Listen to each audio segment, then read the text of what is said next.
Unraveling Time, the story of Greenwich Mean Time, GMT. Hello, dear viewers. Today, we're embarking on a fascinating journey through time, not through the ages, but through the concept of time measurement.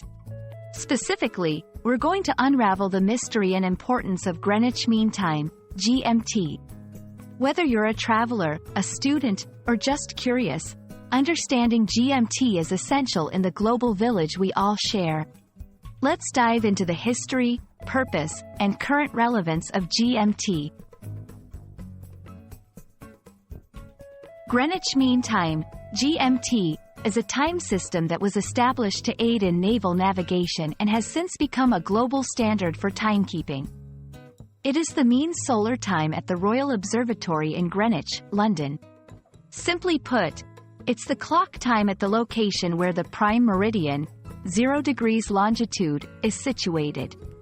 This means that when the sun is at its highest point exactly above the prime meridian, it is 12 o'clock noon GMT. GMT was adopted across the world for its accuracy and reliability in setting clocks and scheduling events. It serves as a reference point from which all other world times can be calculated.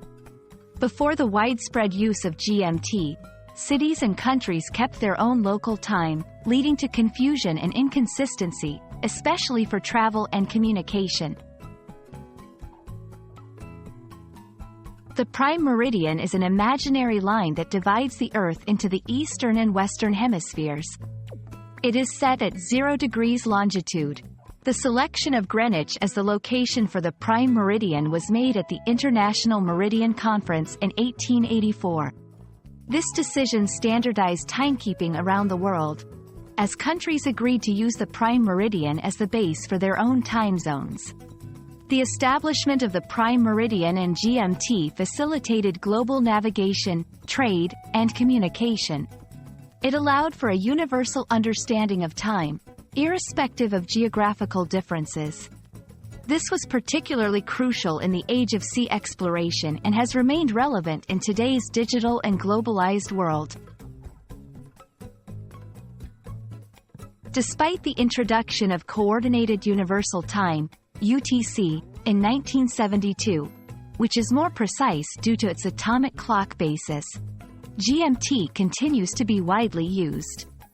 It is often used interchangeably with UTC, although there is a slight technical difference due to the Earth's irregular rotation speed.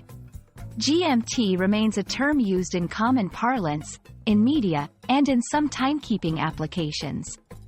In today's digital age, understanding GMT is crucial for international business, world travel, and even online gaming and communication.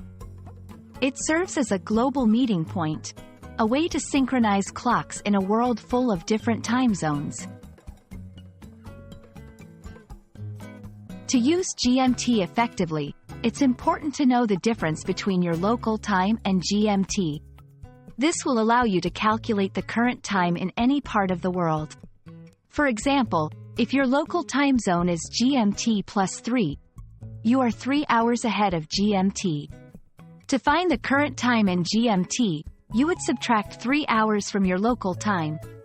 Most digital devices and the internet display time in both local and GMT formats, making it easier to stay synchronized with the world.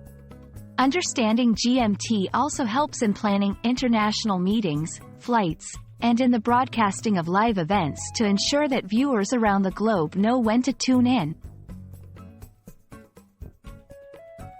We hope this journey through the concept and application of Greenwich Mean Time has illuminated its importance in our daily lives and global interactions.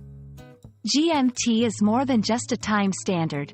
It's a legacy of our quest to navigate and connect our world.